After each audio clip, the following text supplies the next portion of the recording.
está iniciada então a gravação, tá, da aula de hoje.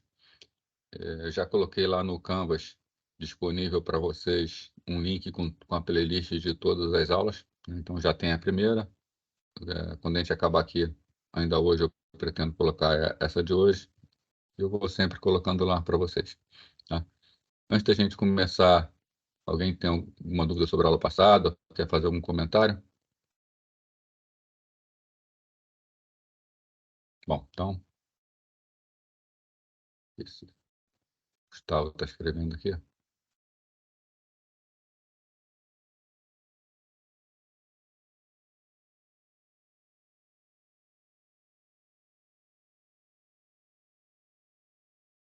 Então, vamos lá.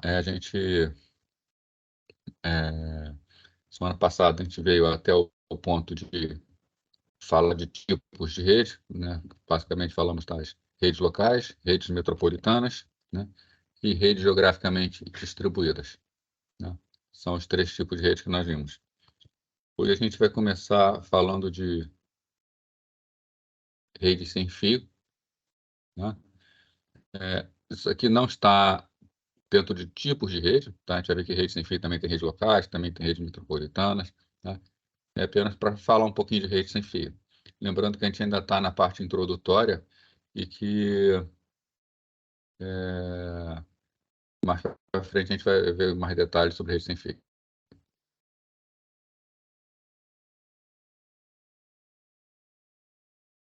Então vamos iniciar essa parte. Bom, nós temos que redes sem fios podem ser divididas em três categorias principais, tá? E é importante já falar nessa parte introdutória sobre essas três características para futuros comentários que fizer sobre a parte de rede sem fio, né? Quando a gente fala rede sem fio, normalmente a gente imagina uma rede local sem fio, né? Uma rede Wi-Fi, por exemplo, que está dentro dessa categoria. Mas nós também temos redes sem fio, que são chamadas para interconexão de sistemas, e também temos redes sem fios, que são redes geograficamente distribuídas sem fio. Entrando em cada uma delas, né? Nosso primeiro exemplo, né? Uma rede de interconexão de sistemas. O que é uma rede sem fio para interconexão de sistemas? É aquela que interconecta os componentes de um computador usando um rádio de alcance limitado, tá? Então, rádio de curto alcance, normalmente até 10 metros. O maior exemplo dessa rede, tá, é o Bluetooth. Foram criadas algumas redes, mas hoje em dia o padrão que ficou realmente é o Bluetooth. Foi o melhor e foi o que vingou, né? Então, foi feita por uma união de empresas, né, que elas se uniram para criar essa rede, né? O Bluetooth, esse nome aí foi criado, que houve um rei aí nórdico, se não me engano, Harald Bluetooth, uma coisa assim, tá? Que ele teve de todos os reis que teve aí no passado, um rei, acho que do século X, ele foi quem conseguiu unificar a maior quantidade de países, né? Então, por essa unificação, por ele trabalho dele, que era de unificar, é que botaram o nome da rede, o nome dele. Tá? Porque um dos objetivos dessa rede é fazer a unificação, né, como a gente imagem aqui vê, de todos os componentes via um local só. Normalmente, essas redes de interconexão do sistema utilizam um paradigma que a gente chama de mestre-escravo, tá? Onde o mestre é quem coordena todo o trabalho, né? Uma rede Bluetooth, o mestre normalmente é um computador ou um telefone celular, né? E o mestre informa a cada escravo, né? Que endereço utilizar, né? Quando cada um pode transmitir. Então, numa rede Bluetooth, um dispositivo não transmite quando ele quer. Ele primeiro tem que receber a permissão para fazer a transmissão. É diferente de uma rede local sem fio. Por quanto tempo um dispositivo pode transmitir? Então, é limitada a quantidade de tempo que ele pode transmitir. Qual faixa de frequência vai utilizar? Uma série de outros parâmetros, né? Falando especificamente sobre o Bluetooth, né? Então, a tecnologia de comunicação sem fio de curto alcance, né? Normalmente, o padrão Bluetooth é parar até 10 metros, embora haja extensão, tá? Mas aí vai depender muito se os dispositivos aceitam o padrão de extensão, pode chegar até 100 metros, né? Permite a troca de dados entre dispositivos eletrônicos, né? A ideia dele é simplificar a conexão e interação entre diferentes dispositivos. Então, eu tenho vários tipos de dispositivos e uma interface sem fio única. A rede Bluetooth opera na faixa de frequência de rádio de 2,4 GHz. Tá? Essa faixa de 2,4 GHz ela é uma faixa que a gente chama de não licenciada. Para você trabalhar com rádio, você precisa licenciar a frequência na qual você vai utilizar. E todos os países têm um controle muito rígido sobre essa utilização, tá? Por questão até de segurança. Por exemplo, faixas utilizadas para controle de tráfego aéreo nunca pode ser invadida por outros equipamentos, senão você pode causar até um acidente entre aviões, né? Por problema de comunicação, né? Mas essa faixa, essa frequência de 2,4 GHz é uma frequência chamada de não licenciada. É uma frequência que qualquer um pode utilizar, qualquer um pode criar dispositivos para ela, né? Nessa faixa de 2,4 GHz funcionam também telefones sem fio, né? Onde funciona também a rede Wi-Fi. A rede Wi-Fi funciona em 2,4 e 5 GHz, dependendo do padrão, né? Então, a faixa de frequência que é livre para qualquer um utilizar, né? Obviamente, está sujeito a um pouco de interferência se tiver outros equipamentos 2,4 GHz. Né? Qual é a principal finalidade do Bluetooth? Tá? Permitir a comunicação entre dispositivos próximos. Tá? Então, próximos. Exemplos, né? Smartphones e tablets, notebooks, né? Para a gente ouvir música ou áudio normal por fone de ouvidos, alto-falantes, microfones também, né? Teclado, mouse, outros periféricos. Na prática, o Bluetooth pode ser utilizado para qualquer tipo de comunicação. Foi a base para a criação do que a gente chama de rede de área pessoal, né? Rede local é uma rede confinada num pequeno local, né? Mas é uma rede feita, pensada em várias pessoas, vários processos, vários equipamentos utilizando essa rede ao mesmo tempo. O que a gente chama de PAN, né? Personal Area Network, é uma rede pessoal, é uma rede na qual o nome é bem claro, né? É para uso pessoal, só tem uma pessoa utilizando, né? Então você está lá com o seu celular, com o seu fone de ouvido conectado nele, é pessoal, é só para você. Entre as principais aplicações do Bluetooth, a gente pode destacar, tá? Transferência de dados, né? Então pode ser usado para trocar informação entre dois dados, entre dois dispositivos. Conexão a dispositivos periféricos, né? Comunicação de voz e áudio. Então, é bastante comum usar o Bluetooth com o telefone celular para usar com fone de ouvido e microfone sem fio. Integração com dispositivo inteligente. Então, integrar um smartwatch, pulseira de atividade física e outros dispositivos que a gente chama de wearables. Tá? Wear é roupa, né? Então, dispositivos vestíveis, que é um relógio, é o que a gente usa no corpo, né? É um Google Glass, um telefone, um smartwatch, tá? Alguns tipos de medidores de glicose, por exemplo, né? Os últimos padrões Bluetooth eles foram muito voltados para automação residencial, para a internet das coisas, né? IoT, tá? Navegação e geolocalização, conexão de dispositivos móveis, né? Parte de monitoramento de saúde, né? Dispositivo de saúde também, monitores cardíacos, medidores de glicose, etc.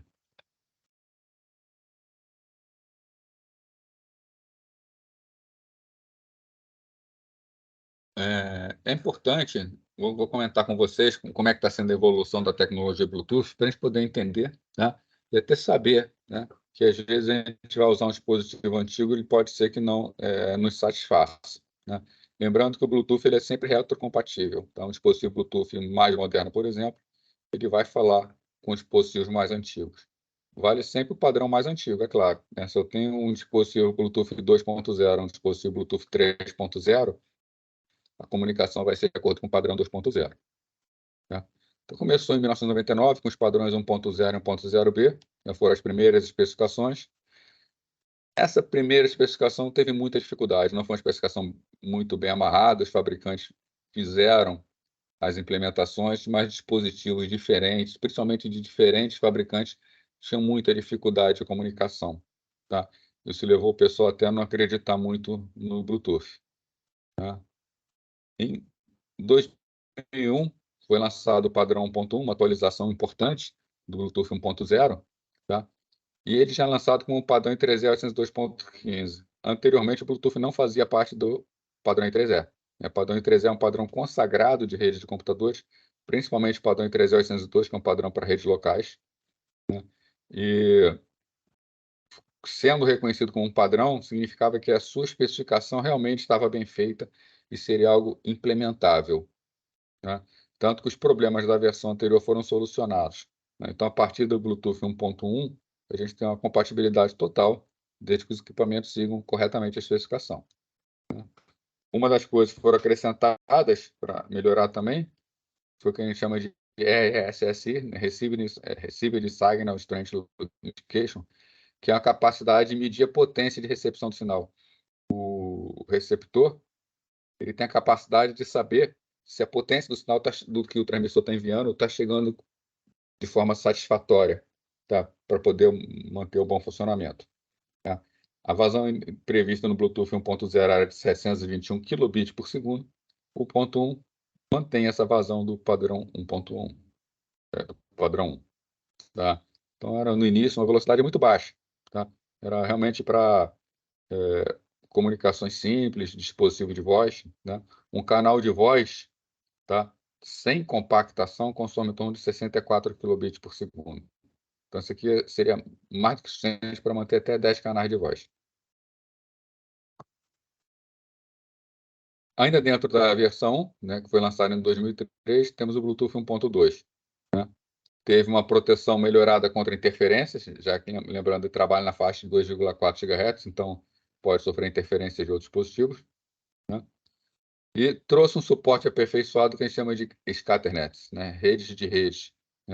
O dispositivo pode pertencer a mais de uma rede. Então, a gente pode ter um dispositivo Bluetooth falando em duas redes Bluetooth ao mesmo tempo.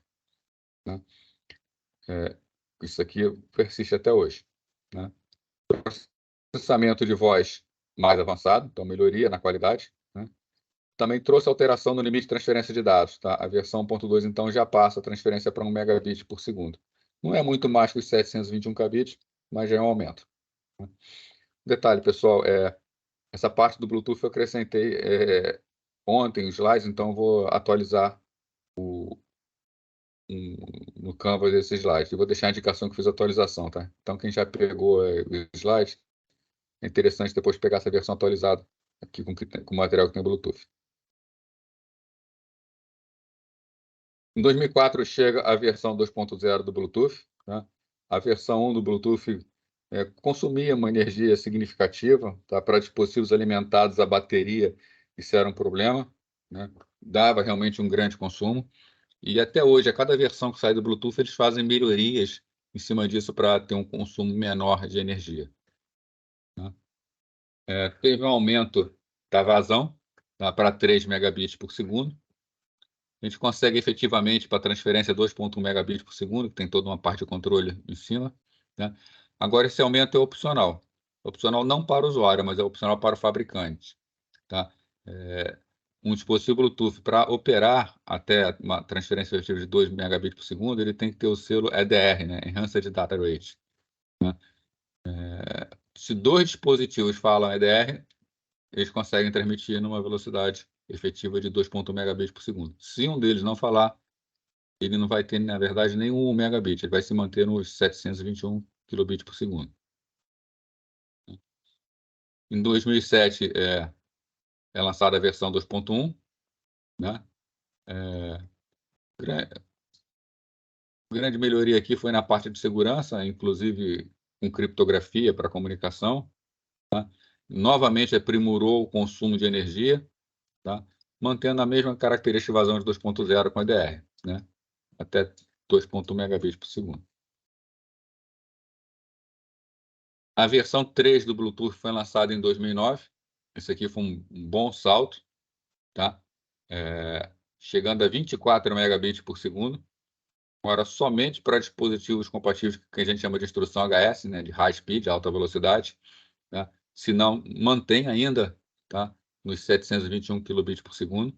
Lembrando que 721 kilobits por segundo é mais do que suficiente para, por exemplo, dispositivos de áudio, que talvez seja a principal utilização do Bluetooth. Mas se eu tenho dispositivo que eu quero trocar com uma velocidade maior, desde que todos falem o padrão HS, todo mundo vai falar nessa velocidade. Controle mais inteligente do gasto de energia, né? E, claro, mantém compatibilidade com versões anteriores. Tá? O Bluetooth 3.0 ele gasta menos energia que o 2.0, tá? Mas ainda assim tem um gasto sensível. Né? O grande salto de gasto de energia mesmo, tá? Veio no Bluetooth 4.0, que foi lançado em 2009. Tá? Então, se eu, por exemplo, se vocês usam fone de ouvido, Bluetooth, e for possível ver com a especificação, é uma diferença razoável no consumo de energia, na durabilidade da carga de energia do dispositivo, se ele usa um Bluetooth 4.0 ou superior. Né? Dispositivos de versão 3.0 ou anterior têm um gasto maior. Então, a principal diferença, né, está escrito aqui, é na economia de energia. Ele é capaz de exigir muito menos energia quando o dispositivo está ocioso. Tá?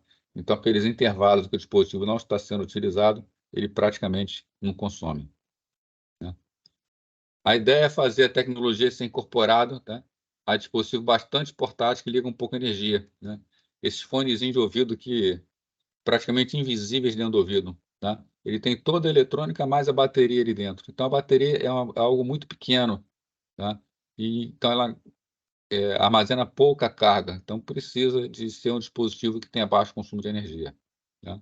Não muda nada em relação à taxa de transferência. Né? Em 2013, foi lançado o Bluetooth 4.1, foi considerado uma revisão do Bluetooth 4. Tá? A ideia do 4.1 é incorporar recursos para que o Bluetooth seja ainda melhor utilizado com a internet das coisas, tá? IoT. Né? Internet das coisas, para quem não está ligado aí, é parte de automação, você poder trabalhar com sensores, com atuadores, para você fazer automação residencial, automação empresarial, por aí vai.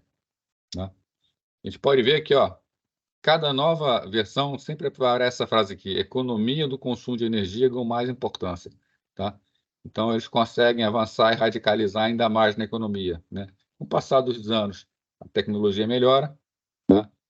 Novos algoritmos são propostos, então a gente consegue mais economia. Né?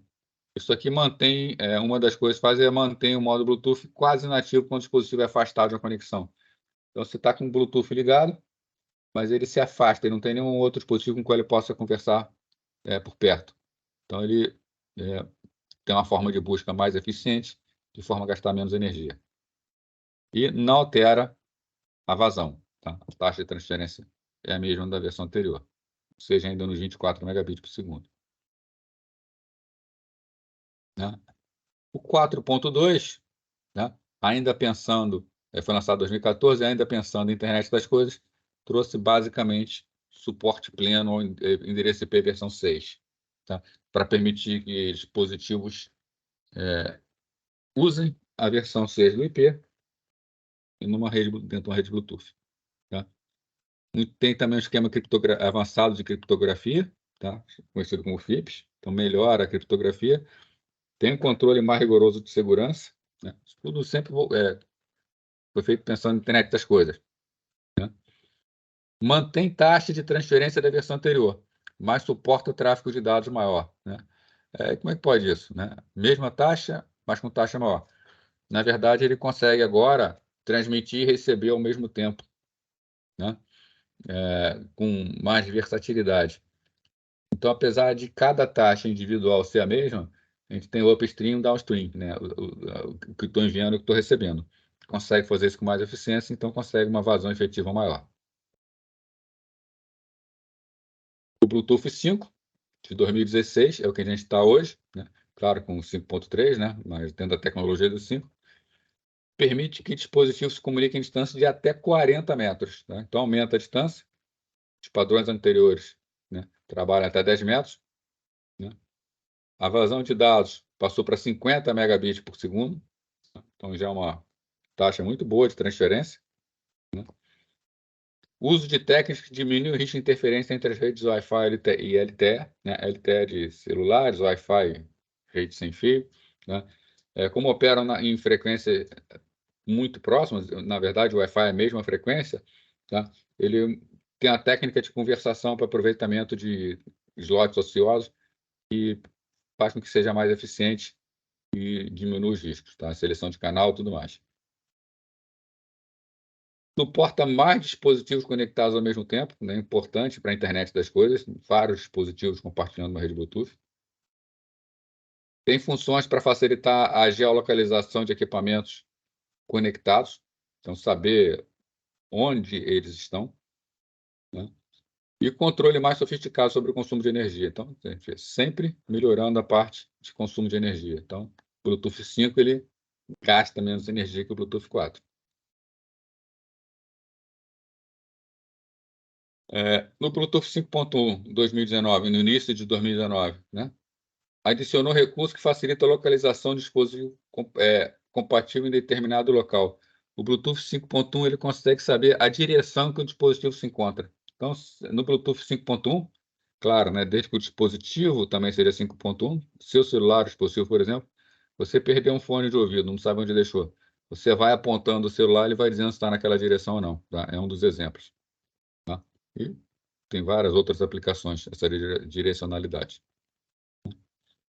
O Bluetooth 5.2 traz uma melhoria na parte de som, tá?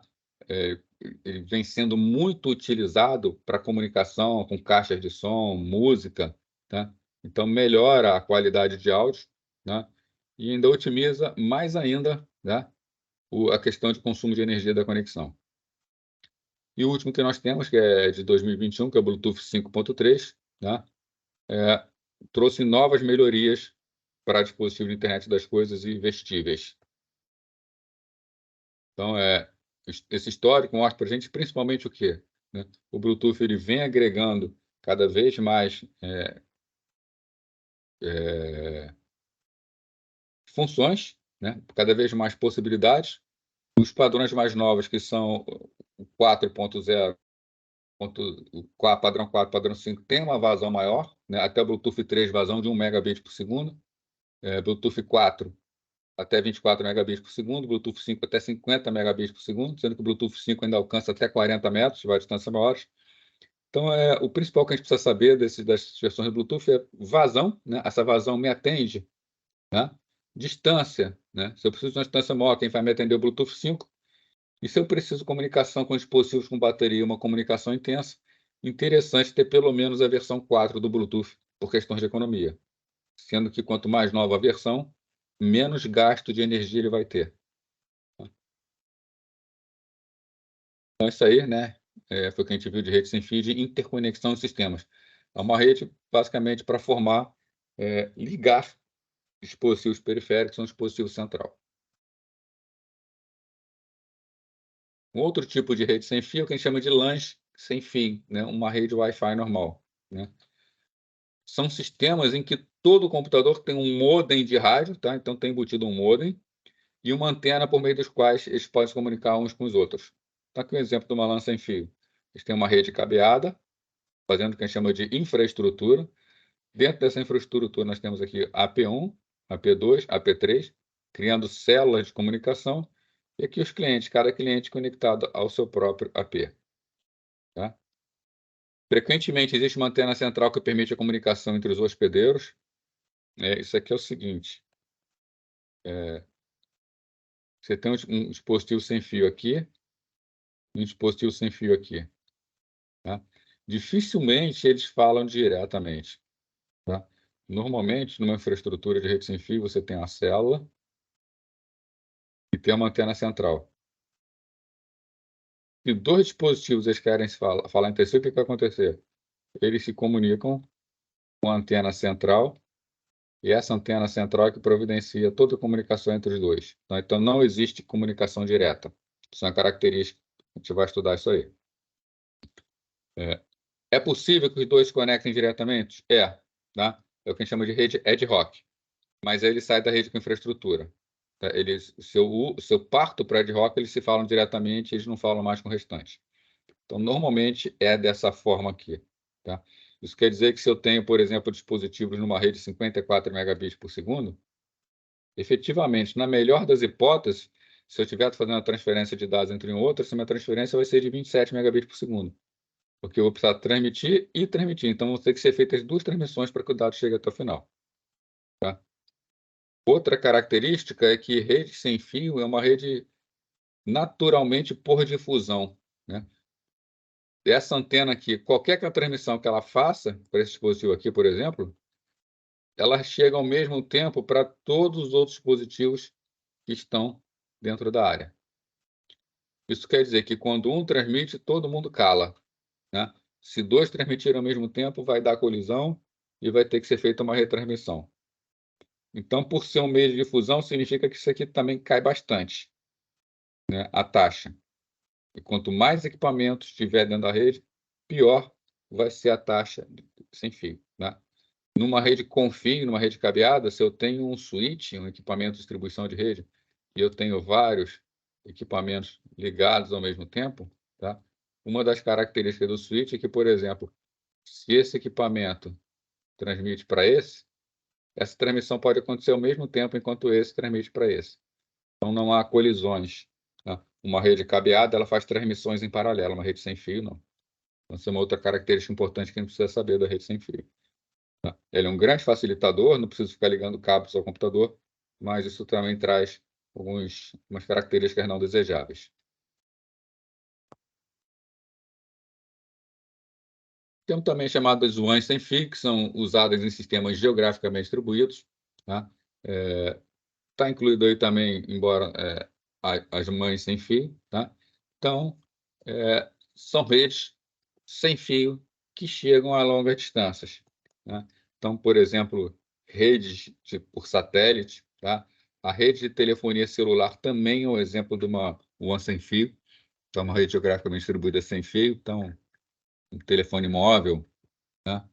A internet, por exemplo, que está sendo lançada da Starlink, e leva a internet para o mundo inteiro, é uma gigantesca WAN sem fio. Né? Então, é um outro tipo de característica. Tranquilo até aí, pessoal? Bom, com isso, então, a gente termina essa parte de introdução. Né? Até aqui estava jogando para vocês um monte de conceitos, falando sobre várias coisas, para quando fosse falado, por exemplo, sobre tecnologia, sobre um banco de dados em rede, sobre uma rede local, uma rede geograficamente distribuída, sobre redes sem fio, sobre redes pessoais, tá? A gente já ter tudo isso conceituado. Agora, então, a gente vai entrar na parte da disciplina na unidade que trata de protocolos de comunicação. Tá? Como a gente faz para 2 máquinas se comunicarem? Como é possível que 2 máquinas se comuniquem e entendam, tá? As informações que elas pretendem trocar? Começando com hierarquias de protocolo. Tá? A hierarquia de protocolo diz respeito a como um protocolo é hierarquizado, né? Qual protocolo carrega qual protocolo, né? O que faz cada um desses protocolos, por aí vai. Então, para a gente reduzir, tá, a complexidade do projeto, tá, a maioria das redes ela foi organizada com uma série de camadas ou níveis, que são colocadas umas sobre as outras. Está falando de redes aqui, mas isso vale para toda a grande área da computação. Tá? Se você tiver um sistema operacional, ele é todo estruturado em camadas também. Né? A computação gráfica também é toda estruturada em camadas. O próprio computador é estruturado em camadas. Tá? E rede não é diferente, é tudo estruturado em camadas. Que a gente vai ver aqui, tá? Por que todos fazem estruturação em camadas? Porque fica mais fácil a manutenção de um sistema, fica mais fácil um upgrade dentro de um sistema. Né? Então, nessas camadas, cada camada oferece um serviço umas para as outras. Qual o objetivo de uma camada? Né? Oferecer serviços para camadas superiores, ocultando detalhes da implementação desse serviço. Então, uma camada é um ponto onde eu acesso um determinado serviço que é oferecido, eu não preciso saber como aquele serviço funciona. Né? Por exemplo, eu preciso mandar uma mensagem de uma máquina para outra. Quem vai fazer isso, por exemplo, quando eu estou programando na internet, eu interfaceio com a camada de transporte. Eu não tenho que saber como a camada de transporte faz isso. Eu não tenho que saber como ela faz a retransmissão em caso de falhas. Eu só preciso saber que aquela camada vai me enviar o dado para o outro lado, que se houver alguma falha, ela mesmo cuida da retransmissão. Tá? Então, eu não preciso saber como funciona. E não precisar saber como funciona é muito importante, porque isso me permite que eu troque as características de funcionamento de uma camada sem impactar nas camadas superiores, já que o que importa é o que ela faz, não como ela faz. Né? E esse aqui, vou ter que aceitar esse slide aqui, deixa eu anotar aqui, tá? Aqui está escrito a camada... Ah, não, está certo. Tá, hospedeiros tens. A camada N de hospedeiros comunica com a camada N do outro hospedeiro. Né? Isso quer dizer o seguinte: eu tenho uma série de camadas numa máquina. Essa máquina se comunica com outra máquina. Então, essa outra máquina também é estruturada com protocolos em camadas. Tá? O que está se falando é, existem várias camadas, a comunicação, a gente vai ver, ela acontece na vertical. Os dados fluem na vertical. Quando vai de uma máquina para outra, desce, vai para outra máquina, chega do outro lado, sobe nas camadas. Mas para efeito de conversa, para efeito de entendimento, as máquinas se comunicam como se fossem na horizontal. Né? Então, aqui, a camada 3 dessa máquina, ela se comunica com a camada 3 da outra máquina. A camada 2 dessa máquina, a comunicação dela é com a camada 2 da outra máquina. A camada 1 dessa máquina, a comunicação dela é com a camada 1 dessa máquina. Não existe a camada 3 de uma máquina falando com a camada 2 da outra. Tá? Isso aqui, proibido. Tá? Então, e o que vem a ser um protocolo? Né? É um conjunto de regras sobre o modo como se dá a comunicação entre as partes envolvidas. Para ficar bem claro aqui, vamos ver, imaginar o seguinte, né? Duas pessoas se falando, a conversa sobre elas é por intermédio de camadas? Né? Sim, né? Ela é por intermédio de camadas. Né? A gente tem, por exemplo, uma camada de processamento no nosso cérebro que diz, né? Vamos botar aqui uma camada, que diz como nós falamos, basicamente define o idioma. Né? Então, nós temos uma camada aqui que define nossa comunicação como sendo o português. Né? A gente, para poder falar isso, a gente precisa de um sistema de transmissão. Né? O sistema de transmissão vai estar na camada embaixo. Então, nosso sistema de transmissão é o quê? Né? O transmissor é a boca, o receptor é o ouvido. Né? Então, nós temos uma outra camada na qual a comunicação acontece efetivamente. Uma série de notas, uma série de sons, uma série de frequências que são transmitidas e que nós conseguimos entender. Né? Essas frequências que são utilizadas, elas independem do idioma que eu estou usando. São sons que são propagados. Né? Agora, esse sistema boca, fala, tudo, ele não é enviado diretamente. Né? Eu não encosto a minha boca no ouvido de outra pessoa para funcionar. Isso propaga através do ar, por compressão do ar. Né? Então, minha boca comprime o ar, manda ondas de compressão que chegam no ouvido e vai fazer vibrar. Então, tem uma outra camada aqui, que é a camada física da minha comunicação, que é por onde as ondas de impacto estão trafegando para chegar na outra pessoa. Né? Então, esse é o conceito de rede de computadores. Cada camada utilizando um sistema diferente. Né? Aqui eu estou falando com uma outra pessoa por intermédio de impactos no ar. Agora, nós aqui não estamos utilizando diretamente isso. Né? Eu estou falando aqui, o meu computador, o meu microfone está captando e está enviando para você essa informação eletronicamente. Então, ainda temos mais uma camada aqui na nossa comunicação, que é a parte que cuida da eletrônica. Tá? Então, eu posso acrescentar camadas, poderia ser transmissão elétrica, transmissão por luz. Eu posso trocar camadas, isso todo o sistema continua funcionando. Né? Aqui em cima, no mais alto nível, eu posso trocar o protocolo de mais alto nível. Em vez da gente estar trocando informação em português, poderia estar trocando informação em inglês. Eu troco essa camada do idioma, porém todo o restante continua funcionando da mesma forma. Né? Então, essa é a ideia das camadas.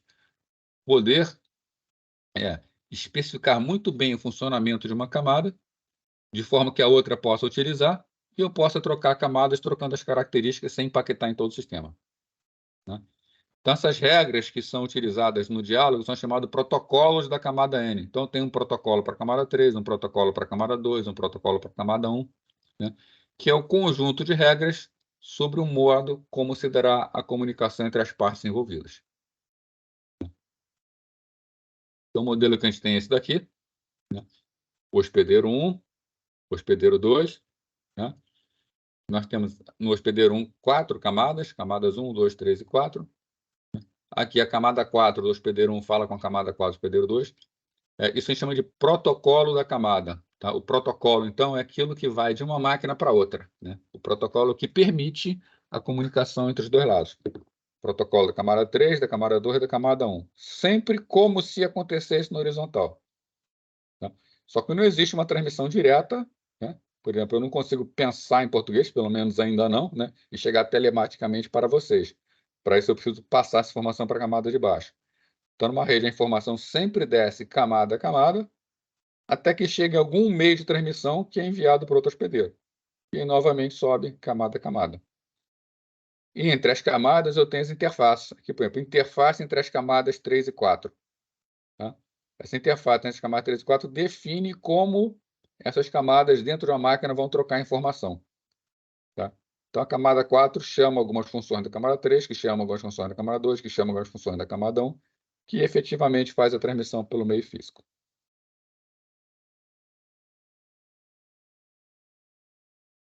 Entidades que ocupam a mesma camada em diferentes hospedeiros são chamadas de entidades pares, ou peers. Né? Então, duas entidades que estão na camada 4 são entidades pares. Tá? Os pares que se comunicam utilizando um protocolo. Tá? Então, protocolo usado entre os pares. Tá? Já comentei rapidamente, mas os dados não são diretamente transferidos da camada N de hospedeiro para a camada N do outro. Então, não existe uma transferência direta da 3 de um para 3 do outro. Né? A 3 manda para 2, que manda para 1, acontece a transmissão, o meio manda para 1, que manda para 2, que manda para 3. Então, efetivamente, acontece descendo até chegar na camada 3. Mas o protocolo ele é escrito como se a comunicação fosse direta. Né? Então, cada camada transfere os dados para a camada de controle imediatamente abaixo dela, e abaixo da camada 1 é que efetivamente acontece a transmissão. Tá, Gêmeos? Sem problema. Tá? A aula está sendo gravada, eu vou disponibilizar, você pode ver o início aí que você perdeu.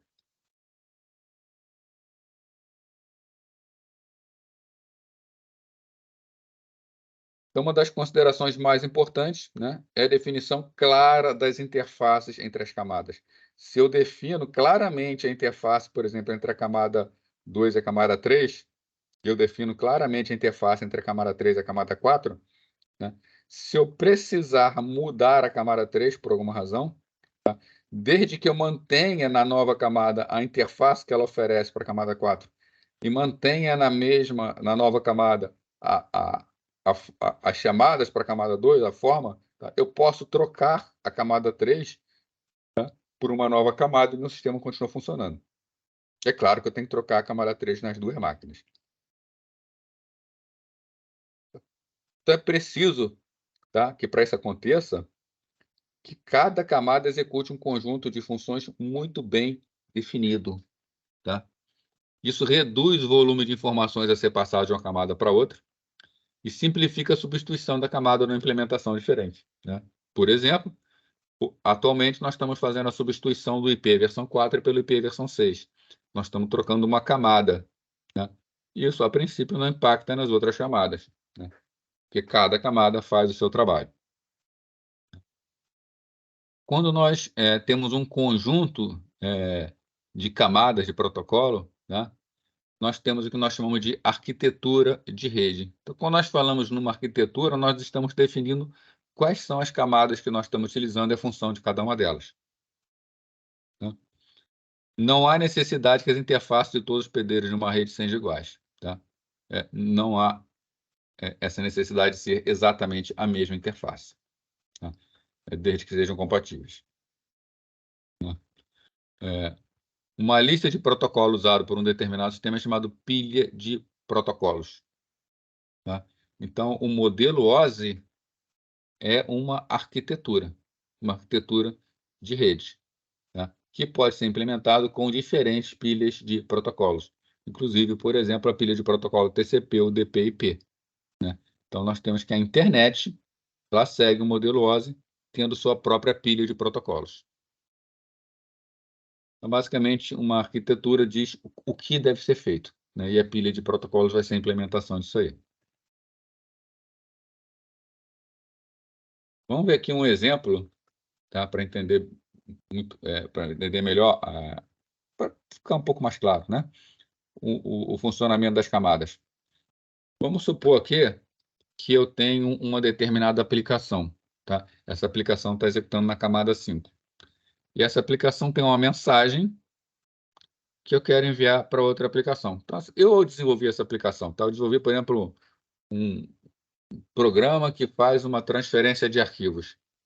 Aí eu quero transferir esse arquivo da minha máquina origem para uma máquina destino, tá? O protocolo da aplicação, que elas vão combinar, por exemplo, o nome do arquivo, onde esse arquivo vai ser armazenado, é protocolo da camada 5. É um protocolo que diz respeito somente à aplicação. Tá? Agora, eu preciso que essa mensagem seja enviada para o outro lado. Tá? Então, aqui na minha máquina origem, o que eu tenho? Eu tenho a minha mensagem original. Eu entrego essa mensagem para a camada de baixo, para a camada 4. Tá? O que a camada 4 vai fazer? Ela vai fazer a entrega para mim.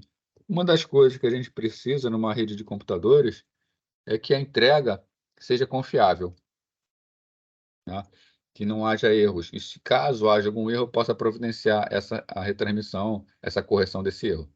Então, para a camada 4 possa controlar, tá, essa transmissão, o que ela faz? Ela aceita a mensagem está aqui, é exatamente a mensagem, ela leva no campo de dados dela, porém ela acrescenta aqui na frente um H4, que é um cabeçalho da camada 4. Esse cabeçalho da camada 4 contém informações sobre essa mensagem para que o receptor possa saber se chegou corretamente ou não do outro lado. Então, esse é o protocolo da camada 4. O objetivo dele é fazer com que os dados cheguem corretamente. Para isso, a camada 4 precisa de um serviço de transferência de pacotes. Esse arquivo ele pode ser um arquivo muito grande, né? E não tem como ser enviado de uma vez só pela rede, precisa ser enviado em partes. Então, o que a camada 4 faz? Ela vai fazer uso da camada 3, que efetivamente faz a transmissão, mas essa transmissão tem um tamanho limitado. Tá? Então, a camada 4 vai fazer o quê? Entrega isso para a camada 3, que quebra essa mensagem em várias partes. Vamos reparar o seguinte aqui, ó. Que era toda a mensagem da camada 5, virou dados para a camada 4. Tá ok isso aí? Tá? Agora, todo o pacote da camada 4 está aqui. Tá? Aqui em verde. Isso aqui é a camada 4. Tá? Isso tudo aqui para a camada 3 vai ser dado. Agora, tem que ser quebrado. Né? Então, vou quebrar no meio aqui e vou entregar uma parte, as duas partes, melhor dizendo, para a camada 3. Tá? Então, para a camada 3, o que é o dado da camada 3? Oi, pode falar. É que não está aparecendo o seu mouse, não. Ah, tá. Não, aqui eu tô. Tá, vocês estão vendo o desenho verde, não? Não, tô vendo nenhum desenho, não. Deixa eu botar aqui. Não viu essa parte verde aqui, não? Tem um verde aqui em volta, uma setinha.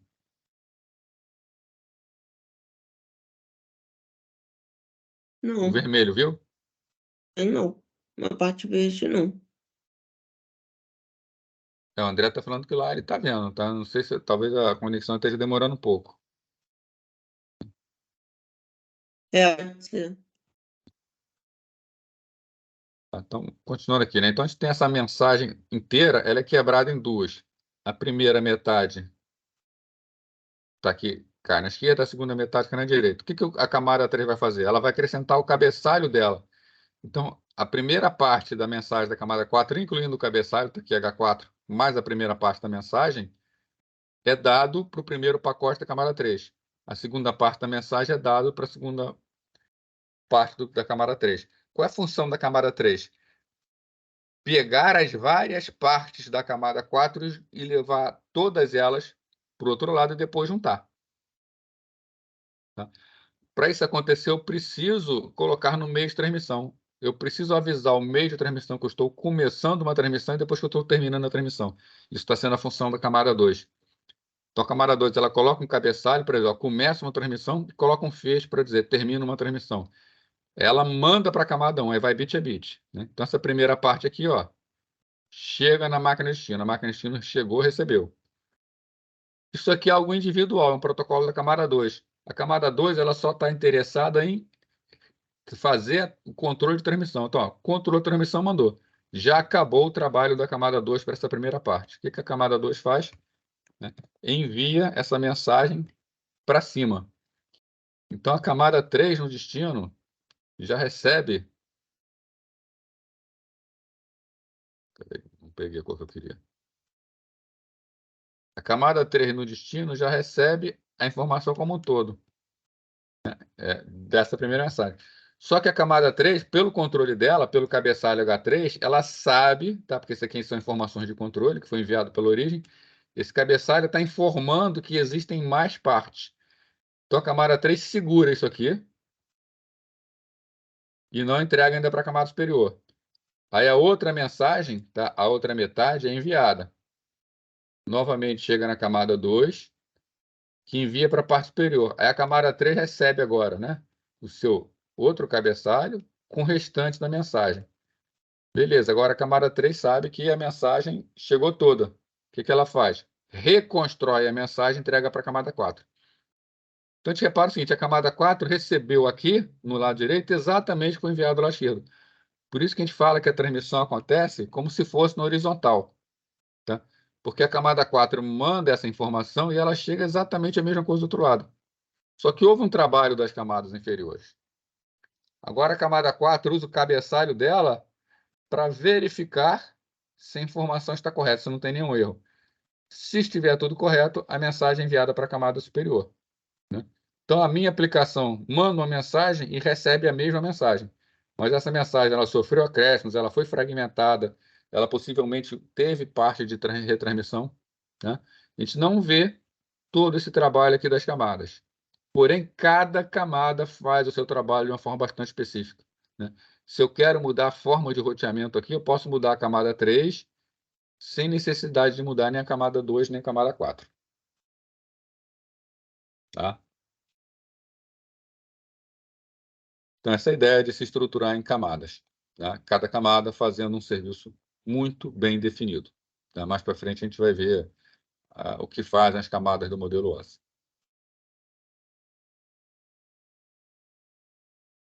Em relação a interfaces e serviços. Tá? Então, vamos aqui a algumas definições. Nós chamamos de entidades, elementos que são ativos em cada camada. Tá? Então, elemento ativo é um elemento que faz alguma coisa na rede. Faz uma transmissão, faz uma recepção, faz um processamento qualquer. Tá? Então, é qualquer coisa que seja capaz de fazer algum tipo de processamento.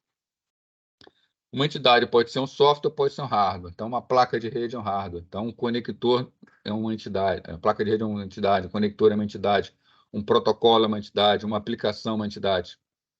Né? Agora, entidades de mesma camada contida em máquinas diferentes, chamadas de entidades pares, que a gente até comentou.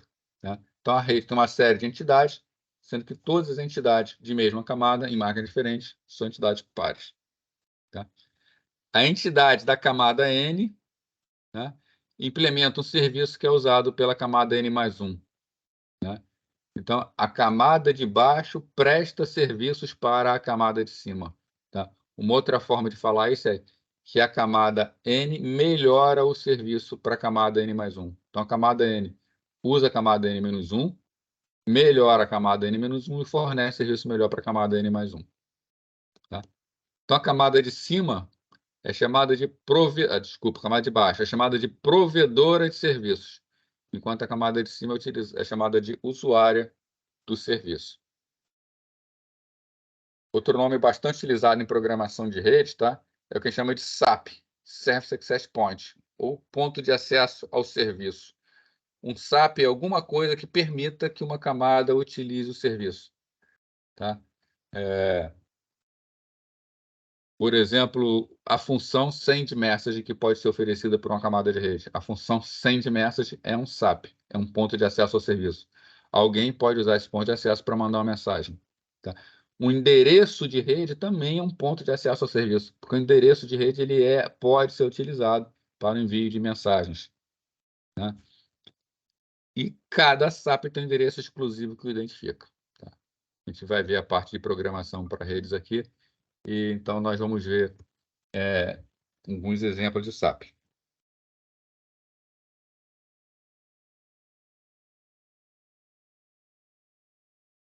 O nosso primeiro modelo aqui, o modelo de referência OSI, que é um modelo muito importante para redes de computadores. A internet, por exemplo, ela é montada com base no modelo OSI. Então, quem chama de RMOSI, né? Reference Model for Open System Interconnection, tá? Ou modelo de referência para interconexão de sistemas abertos, né? Ele é um modelo de 7 camadas, baseado em uma proposta desenvolvida pela ISO, né? Se vocês prestarem atenção, está aqui ISO, mas o nome está International Organization for Standardization, tá? É porque antigamente o nome ISO era outro, tá? Se não me engano, era International Standardization Organization. Eles resolveram mudar o nome, mas a sigla já estava consagrada, tá? Então, é assim mesmo, tá? A sigla é ISO, mas o nome começa com I, com O e com S, tá? Então, modelo de 7 camadas, tá? Primeiro passo na direção da padronização internacional de protocolos, tá? Antes do advento do OSI, não tinha uma definição formal de como redes deveriam ser estruturadas, como deveriam ser as camadas de uma rede. Então, cada fabricante fazia da maneira que queria, né? E isso significava que se você comprasse um equipamento de rede de um fabricante, dificilmente ele falaria com o equipamento de rede de outro fabricante, né? Então, você compra uma rede da IBM, só funciona equipamentos IBM. Você compra uma rede DECnet, só funciona equipamentos da Digital Equipment, tá? Então, fica muito complicado, você fica preso a um fabricante. A ideia do modelo OSI é tratar de sistemas abertos, né? Então, ó, modelo de referência para interconexão de sistemas abertos, tá? O que é um sistema aberto? Um sistema aberto é aquele que se comunica com qualquer outro sistema, tá? A ideia do modelo OSI é: se todos os fabricantes seguem o modelo, todos eles falam entre si. E nós sabemos que hoje isso é uma realidade, né? Quando nós compramos equipamento de rede, nós não precisamos estar preocupados em saber quem é o fabricante para saber se vai funcionar na nossa rede. A gente sabe que a gente vai colocar na rede que vai funcionar. Isso foi conseguido graças ao esforço aí do modelo OSI, tá? Então, trata da interconexão de sistemas abertos, né? Ou seja, que está aberto a comunicação com o sistema. O modelo OSI em si, ele não é bem uma arquitetura, ele não especifica quais os protocolos que devem ser utilizados. Ele apenas diz o que cada camada deve fazer, tá? A arquitetura TCP/IP, por exemplo, já é uma arquitetura, porque tem os protocolos, né?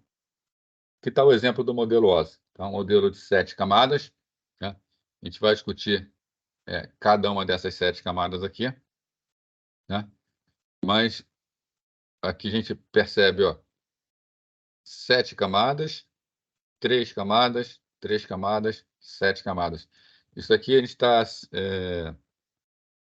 pode exemplificar como sendo a comunicação entre duas máquinas, onde aqui no lado esquerdo tem uma máquina, né? Isso aqui é um hospedeiro, então ele tem as suas 7 camadas, né? Isso aqui é outro hospedeiro. Para que eles possam trocar informações, está fluindo por uma grande rede, tá? E está passando aqui por roteadores, tá? Então aqui, ó, hospedeiro, hospedeiro. Roteador. Roteador só trabalha até a camada 3. Tá? Roteador. Tá? Eu vou explicando as camadas e aí vai ficar claro para vocês por que aqui o roteador só chega na camada 3. Tá? Mas tem isso em mente aqui. Então, primeira camada física. Aquela figura maior, tá? Ela está aqui do lado. Estou conseguindo ler aqui física, enlace, rede, transporte. Consegue ler bem aí?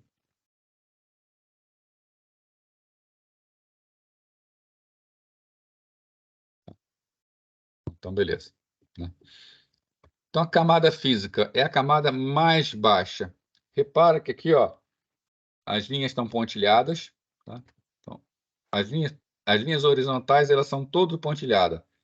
Camada de rede pontilhada, camada de laço pontilhada, menos na camada física, tá? Onde a linha está sólida, tá? Então, desce nas camadas, quando chega na camada física, acontece a transferência dos dados. repara que ela está sólida porque ela está indicando que é aqui que acontece a transmissão. Nas outras, as máquinas até acham que estão falando diretamente, mas não estão. A informação só passa pela camada física, né? Então, a camada física trata da transmissão bruta de bits através de um canal de comunicação sem se preocupar com seu significado. A única finalidade dela é enviar bits, e ela procura fazer isso muito bem, tá? Então, ela pode enviar bits por pulso de luz, pode enviar bits por propagação eletromagnética no ar, pode enviar bits por propagação eletromagnética no meio guiado, tá? Um cabo de cobre, tá? Por exemplo, tá? E ela só quer saber o seguinte: se sair um de um lado, tem que chegar um do outro lado. Se sai zero de um lado, tem que chegar zero do outro lado, tá? Então, as questões que são mais comuns que essa camada vai tratar: qual o nível de voltagem a ser usado para definir um bit 0 e um bit 1? 5 volts, 12 volts, 0 volts, 50 volts, tá? É o que o padrão vai ter que especificar. Quantidade de tempo que Professor, um bit... Oi, pode falar. essa camada física seria então hardware ou não? Ela é hardware, né? A Ah, tá. Tá. camada física, ela é o cabo de rede, né? E alguma coisa dentro da Sim. placa de rede, tá? A parte de conectores da placa de rede, tá? No caso, na rede Wi-Fi, a camada física é a antena, também faz parte o próprio ar, onde propaga a informação, né? Ah, tá. Tá Né? sim. Então, quantidade de tempo que um bit deve durar, né? Isso impacta diretamente na questão de velocidade, né? Na vazão da rede, né? Por exemplo, o bit ele vem aqui em nível 0, sobe, vai para o nível 1. Ele é transmitido, vai feita a transmissão e desce, né? Quanto tempo isso aqui deve durar? Tá? Isso é importante, né? Porque quanto mais largo for, mais fácil para o receptor perceber qual é o sinal, né? Porém, quanto mais estreito for, mais bits eu consigo mandar por unidade de tempo. Então, mais rápida é a minha conexão, maior é a minha vazão. Então, o ideal para termos de quantidade de dados enviados, tá? Que seja o mais estreito possível. Porém, para que possa ser entendido do outro lado, melhor que seja o mais largo possível. O desafio é encontrar a espessura ideal, de modo que ele possa ser facilmente reconhecido sem erros e seja transmitido em alta velocidade, né? Então, essa quantidade de tempo é um fator importante. Se a transmissão é bidirecional ou não, né? Por exemplo, na rede par trançado, usada nas redes Ethernet, um transmissor pode enviar e receber ao mesmo tempo, né? Um sistema óptico, por exemplo, um cabo de fibra óptica, uma fibra é unidirecional, só transmite para um lado. Embora existam tecnologias que possam fazer a transmissão bidirecional, mas normalmente é unidirecional. Um canal de celular só transmite num sentido. Outra questão: como a conexão inicial será estabelecida e de que modo é encerrado, né? As máquinas vão transmitir, elas têm que chegar a um acordo de quando começa e quando termina a transmissão, né? Quantidade de pinos que o conector vai ter, né? Qual o tipo de cabo, né? Tudo isso respeito à camada física. Então, o nome é bem claro, né? É a parte física da rede, tá? As questões de respeito às interfaces mecânicas, ou seja, como é o encaixe, elétricas, ou seja, níveis de tensão, e procedurais, o que significa cada nível de tensão, e também ao meio de transmissão físico, que vai ficar abaixo da camada física, né? Se é um cabo de par trançado, se é um cabo coaxial, se é uma fibra ótica, se é transmissão via ar, se é transmissão via laser, né? Então, lembrando aqui, né? Mas, então, qual é a finalidade principal da camada física? Transmissão bruta de bits. Só quer mandar bit, não quer saber o que tem ali, tá? Então, tendo feita a camada física, nós já temos um equipamento que é capaz de mandar bits de um lado para o outro, que é capaz de mandar 0 e 1 de um lado para o outro. Aí vem acima da camada física a camada de enlace de dados, né? Essa camada de enlace de dados, qual é a principal tarefa dela? Transformar um canal de transmissão de bits bruto em uma linha que pareça livre de erro de transmissão. A camada física está mandando bit, pode inclusive errar nessa transmissão, pode mandar bit 1 chegar a 0, outro chega, mandar 0 chegar a 1, mandar 1 chegar a 0. pode ser que ela manda 3 bits, por alguma razão só chega a 2. Tá?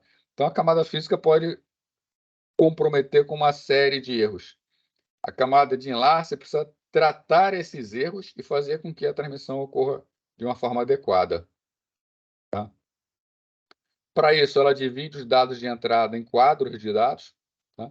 Então, ela recebe uma informação e ela cria uma unidade que vai ser enviada para o outro lado. Né? Ela cria o que a gente chama de quadro de dados. É um pedaço de mensagem, que na camada física tem o nome de quadro, ou em inglês, frame. Tá? Bom, esse dado é o que vai sair de um lado e chegar do outro lado. Tá? Então, ela pega esse dado, entrega para a camada física do outro lado precisa receber esse dado. Ela deve criar e reconhecer os limites do quadro. A camada física está mandando um bit atrás do outro. Né? Ela não é capaz de saber onde começa e onde termina a informação. Ela só está mandando bit. Então, a camada de enlace precisa colocar um cabeçalho na mensagem para dizer que ela está começando uma mensagem e colocar um fecho na mensagem para dizer que terminou a mensagem. Tá? Então, a única camada que bota informação tanto no início quanto no final da mensagem para poder fazer esse controle. O ruído na linha pode destruir completamente um quadro. Né? Então, a camada de enlace ela pode retransmitir o quadro resolvendo problemas causados por erros. Isso aqui pode, tá? É opcional. Alguns protocolos fazem a retransmissão, outros não. O normal em uma rede de computadores é a camada de enlace não fazer retransmissão. Tá? Ela deixa esse problema para camadas superiores. Tá? Então, a camada de enlace, então, o que ela faz normalmente? Ela, se tiver com erro, ela simplesmente joga a informação fora. Tá? Isso é verdade para as redes que são excelentes redes, né? Por exemplo, a rede Ethernet praticamente não tem erro. É uma rede que é muito difícil acontecer o erro. Então, é mais eficiente para ela, quando tem um erro, deixar passar o erro, deixa para lá. Agora, redes sem fios são redes bastante problemáticas. Elas têm interferência, elas têm sobreposição, elas têm colisões, elas têm uma série de problemas que vocês vão estudar. Tá? Então, rede sem fios é o outro extremo. Rede sem fio normalmente faz a retransmissão. Tá? Isso é bom, por um lado, que alivia o trabalho da camada de transporte, mas pode ocasionar erros lá na camada de transporte também. Tá? Também a gente vai... Outro tipo de erros, tá? A gente vai consultar a camada de transporte e vai ver isso aqui. Em redes de difusão, que é aquela rede onde mais de um dispositivo usa o mesmo meio, tá? Esse tipo de rede aqui. Né? Então, você tem uma rede, um único meio de transmissão e vários dispositivos ligados a ela. Tá? Nesse tipo de rede aqui, vários transmissores podem querer enviar ao mesmo tempo. Né? Então, nesse tipo de rede, tá? É preciso controlar o acesso, dizer quem terá direito de transmitir. Então, nesse caso, nas redes de difusão onde pode acontecer esse problema, existe uma subcamada especial chamada subcamada de acesso ao meio, camada MAC, a MAC, que cuida desse acesso. Para quem já conhece, é o mesmo nome do endereço MAC. Tá? O endereço MAC, então, ele vem dessa subcamada.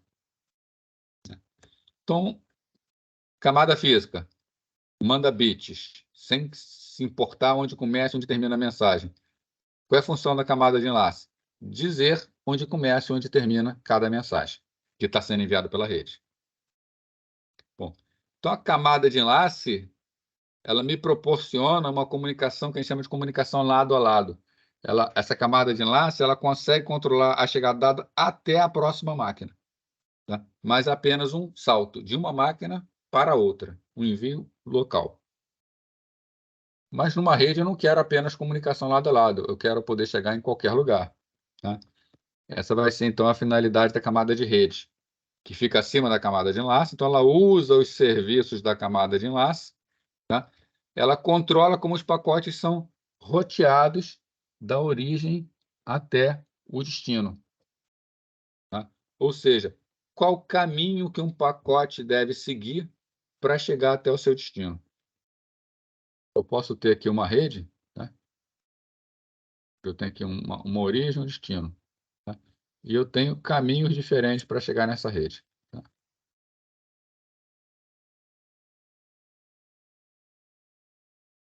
Tá? Então, por exemplo, eu posso seguir um caminho totalmente por cima, um caminho totalmente por baixo, começar por cima e terminar por baixo, começar por baixo, terminar por cima.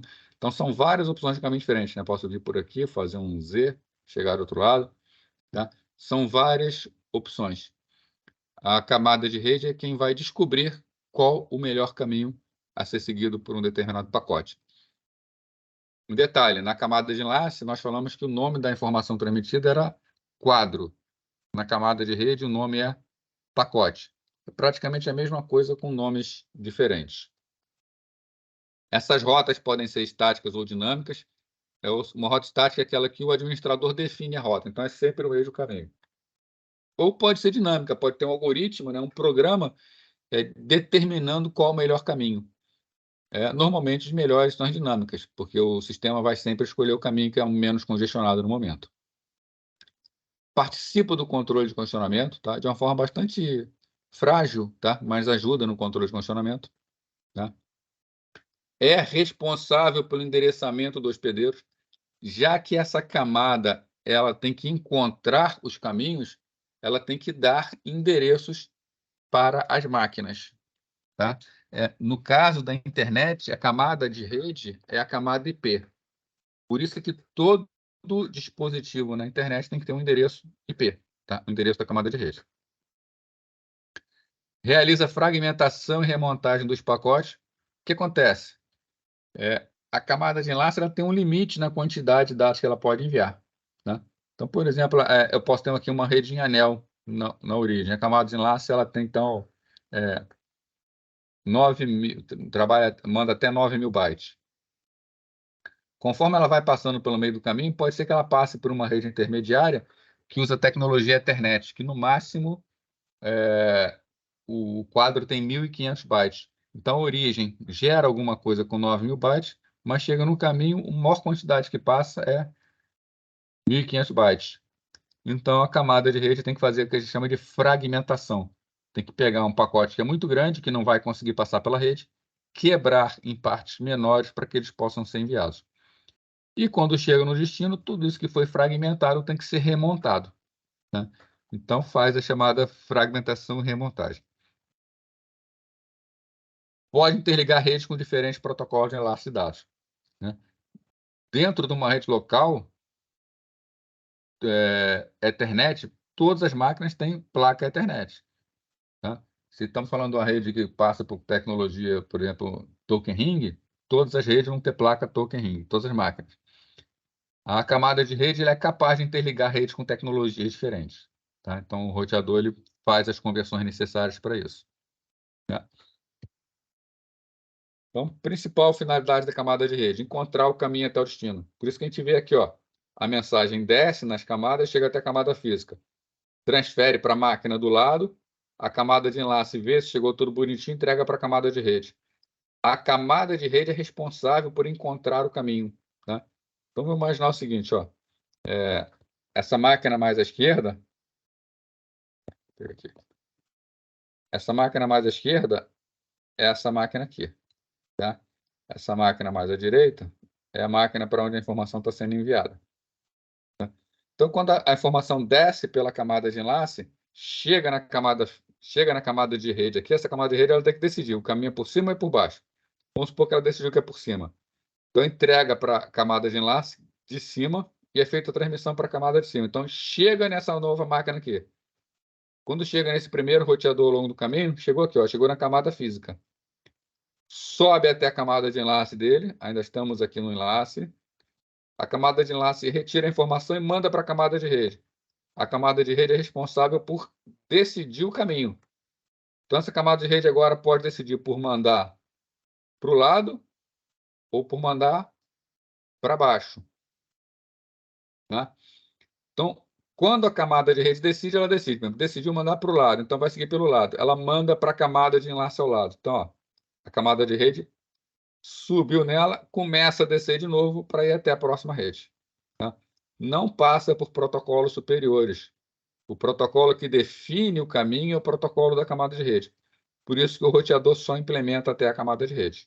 tá? Aquilo que eu havia comentado com vocês agora há pouco. Não existe necessidade de passar por outras camadas do roteador. Toda decisão é tomada no nível de rede. Então, por todos os roteadores que a informação passar, vai acontecer a mesma coisa.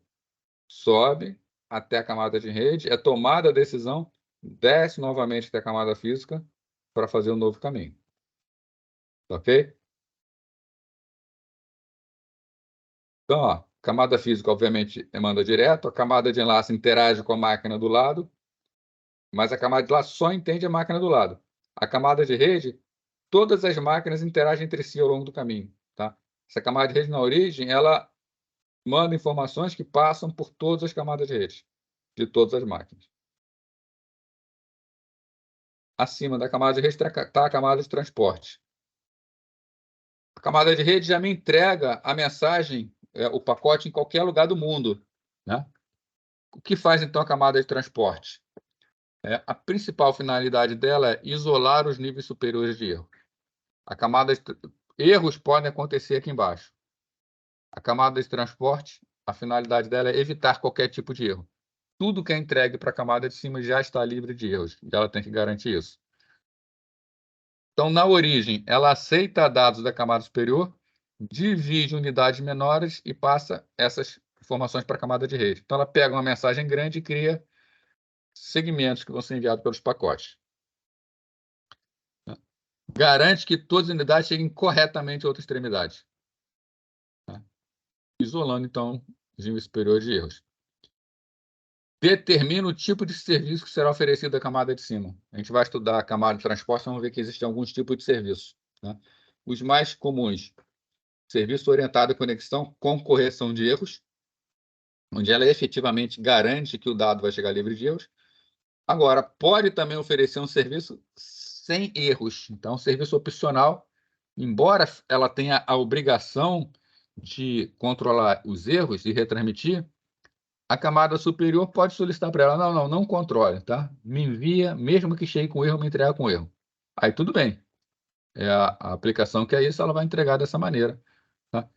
Então, ela vai fazer aquilo que for solicitado, embora ela tenha a capacidade dela. Então, ela determina o tipo de serviço que vai ser oferecido. Tá? Ela cria vários tipos de serviço e a aplicação escolhe. É uma camada fim a fim que liga origem a destino.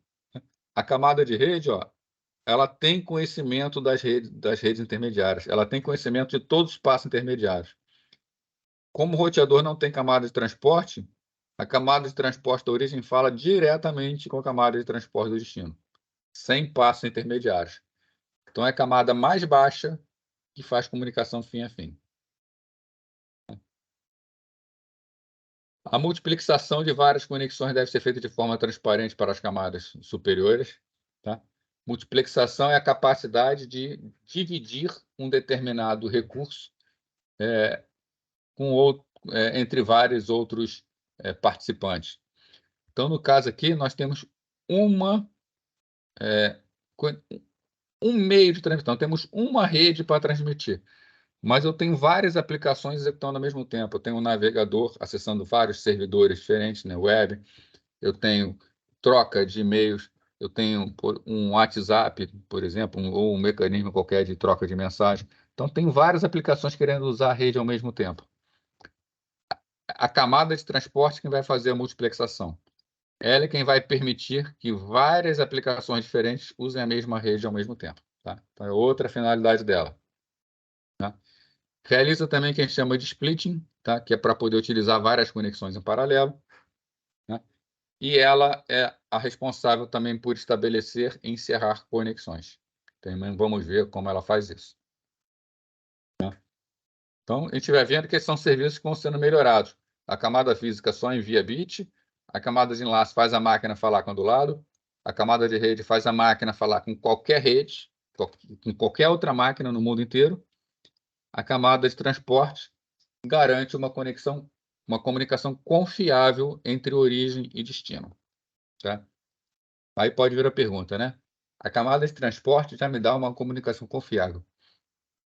Por que eu vou querer mais camadas? Tá?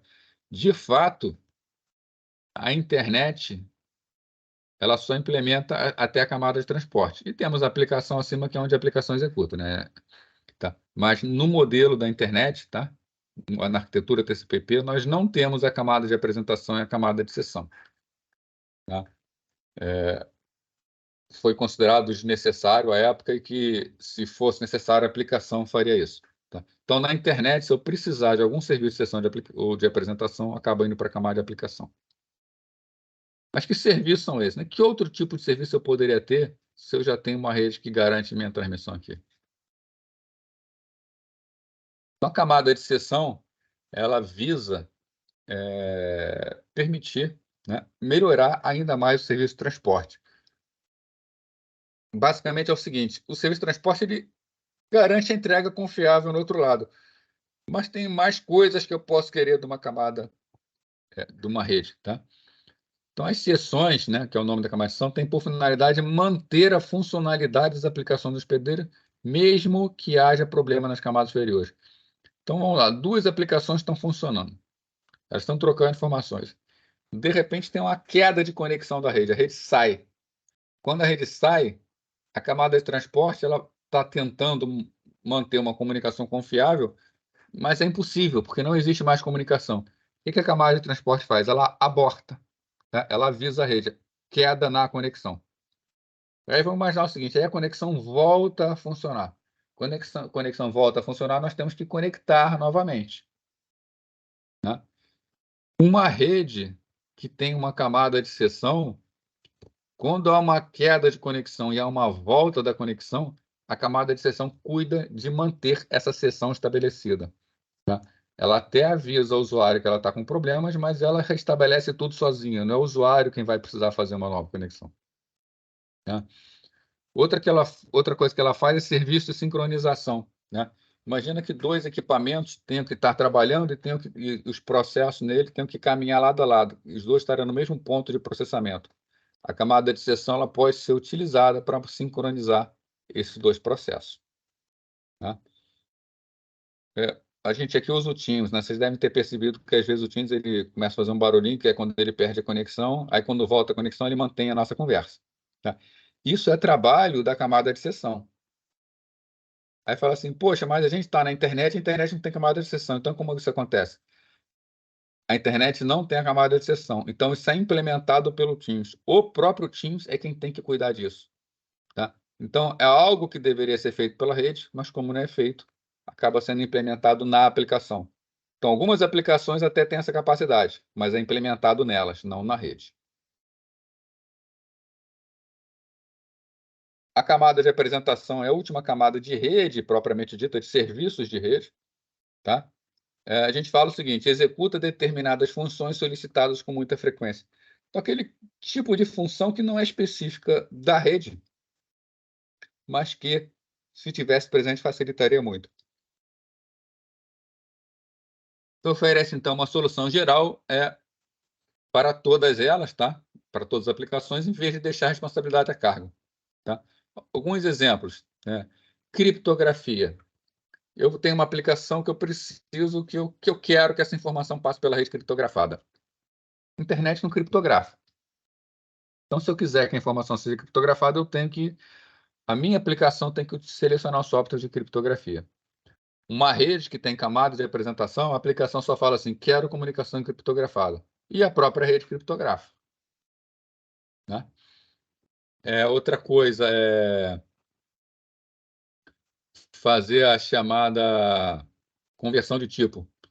Tem algumas máquinas que representam números com um determinado formato, outras representam números com outro formato. A aplicação tem que cuidar disso para que tudo funcione. A camada de apresentação faria isso se ela existisse. Tá?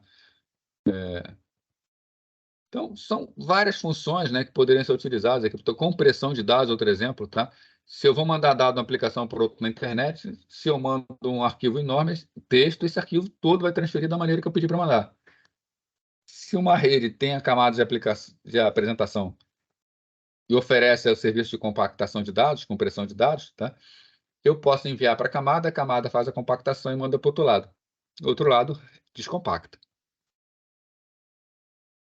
A finalidade da camada de apresentação é serviços frequentes. Né? Por fim, a camada de aplicação é onde está executando a nossa aplicação, o nosso programa. Tá? Então, o nosso programa de rede está na camada de aplicação. O nosso navegador está na camada de aplicação. O app, o WhatsApp, ele está na camada de aplicação. Tá? Então, oferece aos processos acesso à pilha de protocolos OSI. Né? Contém uma série de protocolos necessários ao funcionamento de uma rede. Tá? Então, é nela que são executados todos os processos do usuário. Tá? Então, tá ok? Aqui é a finalidade do modelo OSI. Né? Então, a gente parte, ó, transmissão de bits, comunicação do lado, chega em qualquer lugar, camada de transporte, comunicação confiável, mantém sessões mesmo com queda de conexão, faz serviços muito utilizados, e é onde está a minha aplicação. Né? Eu quero mudar o esquema de roteamento da rede, eu só preciso mexer na camada de transporte, desculpa, na camada de rede. Né? Eu quero mudar a forma como é feita a confiabilidade na transmissão, só preciso mudar a camada de transporte. Fica muito mais fácil. Perguntas aí sobre o modelo OSI? Então, vamos lá. Então, como funciona a transmissão de dados no modelo OSI? Bom, aqui temos o transmissor, né? Você até viu isso. Nós temos dados, né? A própria aplicação tem o cabeçalho dela, acrescenta nos dados. Isso tudo vira dado para a camada de apresentação. Então, a camada de apresentação coloca o cabeçalho dela. Então, camada de aplicação mais os dados do programa da aplicação vira dados para a camada de apresentação. Da mesma forma, cabeçalho da apresentação mais dados, tudo isso é dado para a camada de sessão que bota o cabeçalho dela. Camada de transporte também coloca cabeçalho. Camada de rede também coloca cabeçalho. A gente já viu que a camada de enlace tem que botar tanto cabeçalho quanto fecho para poder delimitar a transmissão. Tá? Por fim, a camada física simplesmente faz a transmissão de bits. E do outro lado, conforme for subindo, os cabeçalhos vão sendo retirados e é feita a conferência para ver se está tudo funcionando corretamente. Importante, né? Lembrar. Embora a transmissão de dados propriamente dita seja vertical, né? Cada camada é programada como se fosse na horizontal. Então, quando eu programo a minha camada, eu não me preocupo com a comunicação vertical. Eu me preocupo somente com o aspecto de se aquilo que eu estou transmitindo está sendo entendido lá no recepção.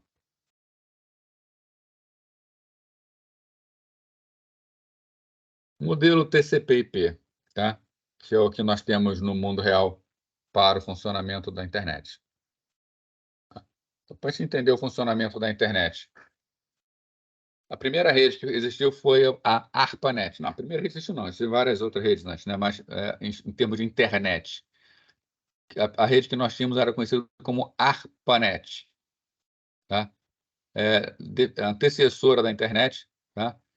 Ela é uma rede de pesquisa criada pelo Departamento de Defesa dos Estados Unidos. Tá? Esse Departamento de Defesa, a sigla dele é DARPA.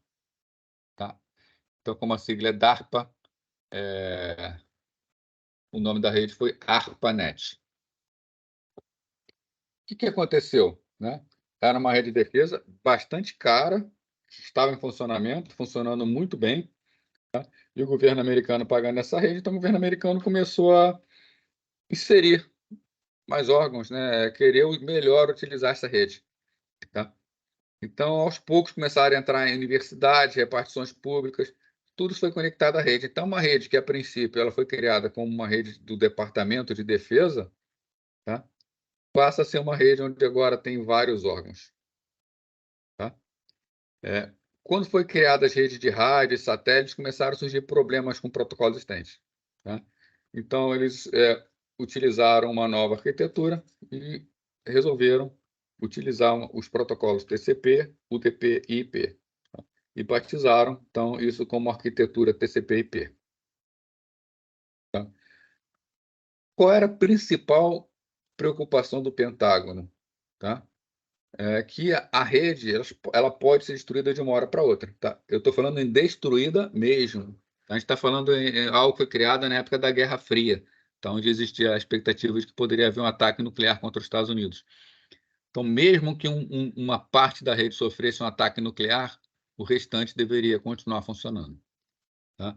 Então, a internet nasce com essa ideia, tá? Isso facilita muito para o mundo real, porque no mundo real hoje a internet é tão grande que várias partes da rede estão saindo e voltando a todo momento, né?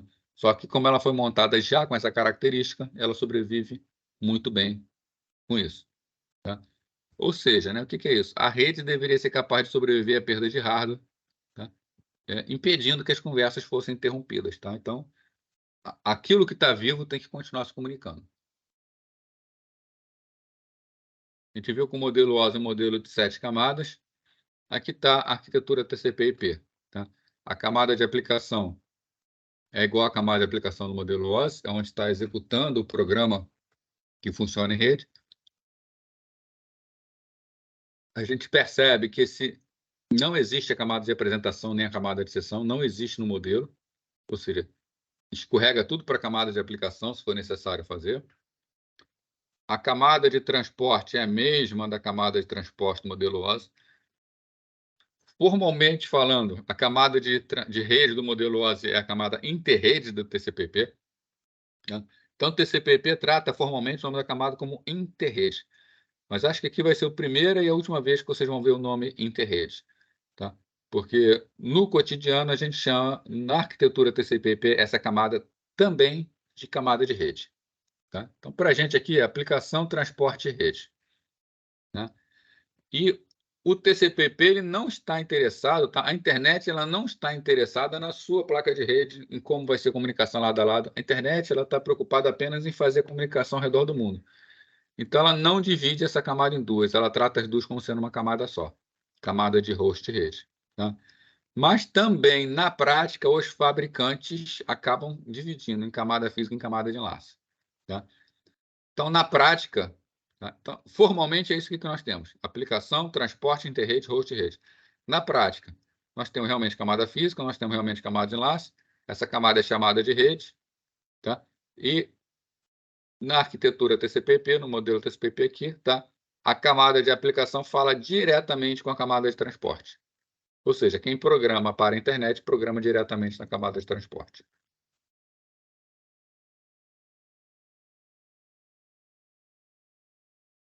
Então, aqui estão as camadas, tá? Da arquitetura. Camada de aplicação contém os protocolos de mais alto nível, tá? Ou seja, aqui os protocolos das aplicações da internet, tá? Apenas para citar alguns exemplos: FTP, que é um protocolo de transferência de arquivo entre máquinas; TFTP, que é o FTP trivial, a gente vai comentar sobre eles para situações mais simples; SMTP, POP3 e MAP, são protocolos das aplicações de correio eletrônico; DNS, né, que é o protocolo para resolução de nomes na internet; NNTP, que é grupos de notícias, tá? HTTP, que é o protocolo da web, né? E existem vários outros. Isso aqui são exemplos de aplicações.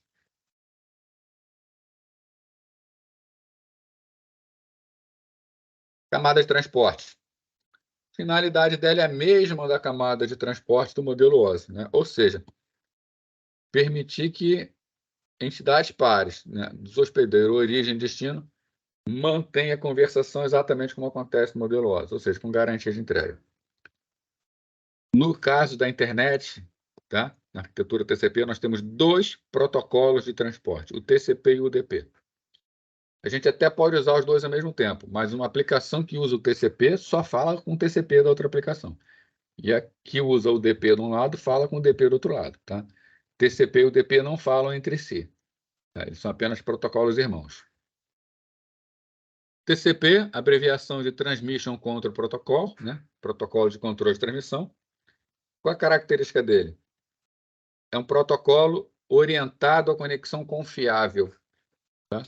Então, isso aqui, o nome diz que ele é orientado à conexão, ou seja, antes de fazer uma transmissão de dados, é necessário estabelecer conexão entre origem e destino, tá? E ele é confiável, ele entrega dados sem erros, tá? Então, ele permite a entrega sem erros de um fluxo de bytes. Eu entrego um fluxo de bytes na origem, eu vou receber um fluxo de bytes no destino. Esse fluxo de bytes aqui é uma questão bastante importante. Quando a gente for estudar o TCP, a gente vai aprofundar nesse assunto.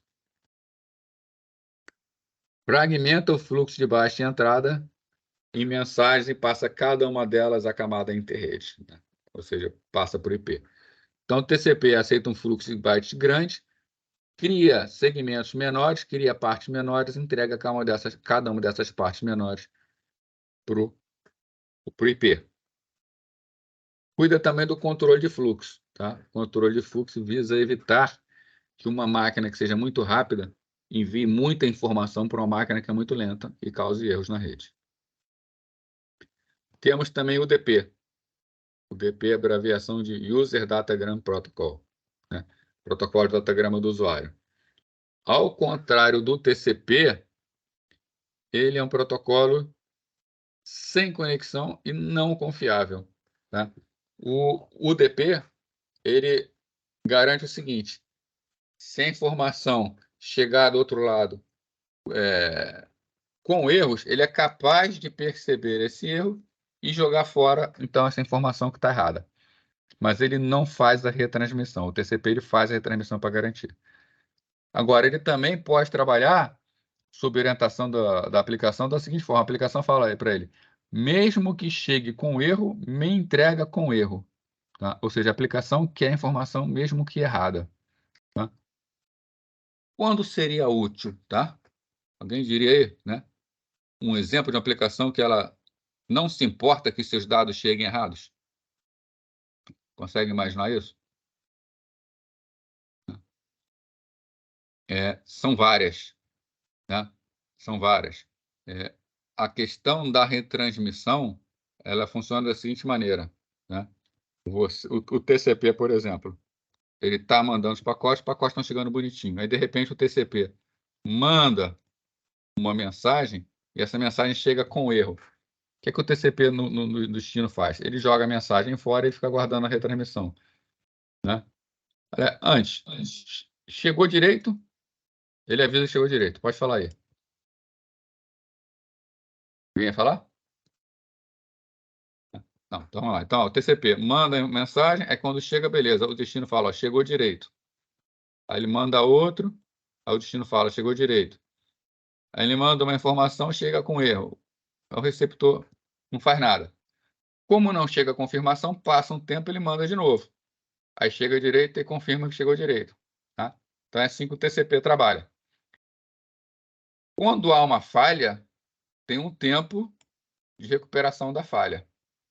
Se eu estou transferindo um arquivo, um documento, um e-mail, tá? Algo que uma imagem, tá?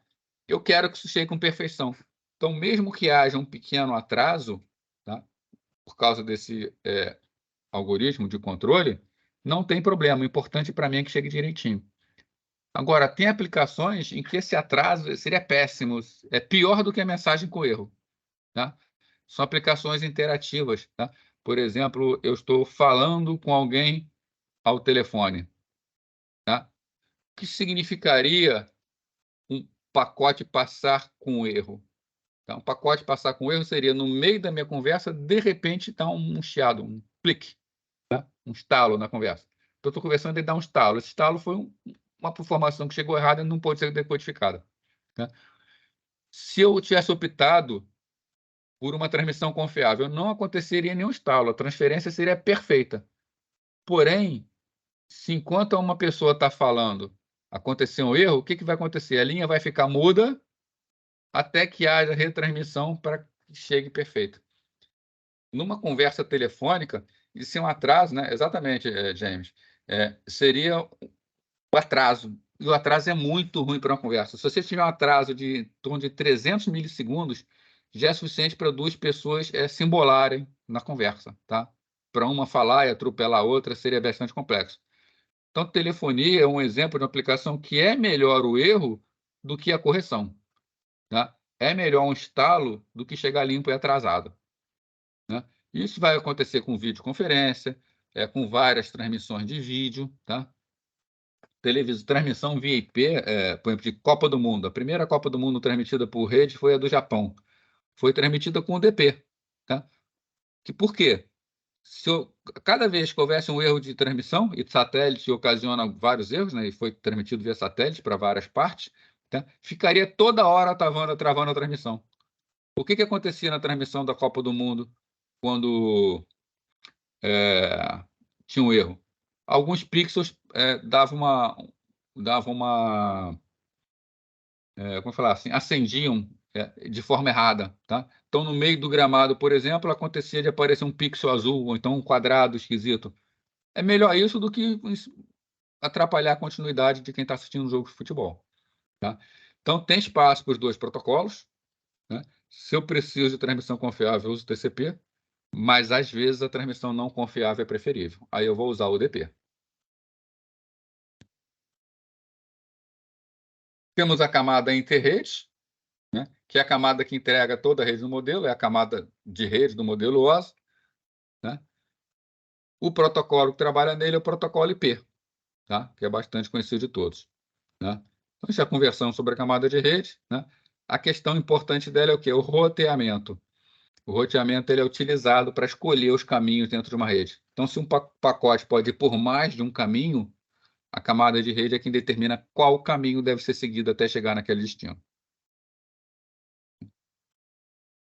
A camada host rede, que é a de mais baixo nível, tá? Ela não é definida pela internet. Não é definido o que faz. A única coisa que fala é que tem que ser um protocolo capaz de carregar o IP. Né? Então, nada é definido, exceto pelo fato de que o hospedeiro que se conecta com a rede utiliza um protocolo para que seja possível enviar o protocolo IP. Inclusive, um dos protocolos utilizados foi criado por uma situação emergencial, e no início da internet doméstica ele até é utilizado, era um protocolo conhecido como SLEEP. Esse protocolo SLEEP, tá? O pessoal mais antigo que se lembrar que utilizou ele, era um protocolo que não fazia nada. Ele só recebia e repassava. Tá? E dava um monte de erro, tá? Mas acabava funcionando no final das contas.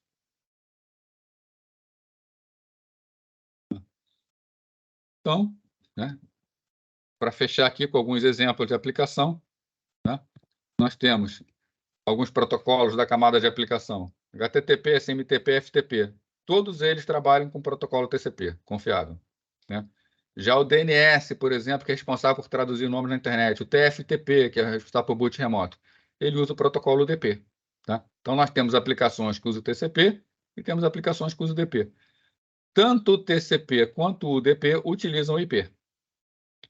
Sendo que dentro do IP existe um protocolo de controle, que é o ICMP, que também estudaremos, mas ele faz parte do IP. Tá? Nosso próximo assunto, a gente vai fazer uma comparação entre os modelos OSI e TCP, tá? A gente vai fazer semana que vem, que o nosso horário já está terminando aí, 10h10 tem outra aula, né?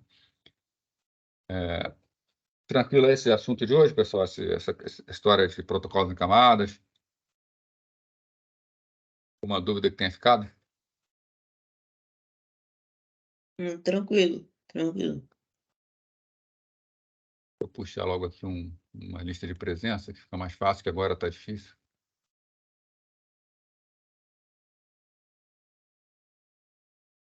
Tá, então, beleza, está baixado aqui. Bom, gente, então é isso aí, tá? Deixa eu botar aqui a câmera. É isso aí. Semana que vem, então, a gente continua nesse assunto, tá? Eu vou encerrar a gravação e vou disponibilizar esse material para vocês lá na playlist, para quem quiser rever ou quem chegou atrasado poder ver alguma coisa que tem perdido. Tá? Uma boa semana para todo mundo aí, tá? E um abraço aí para todos, saúde. Um abraço.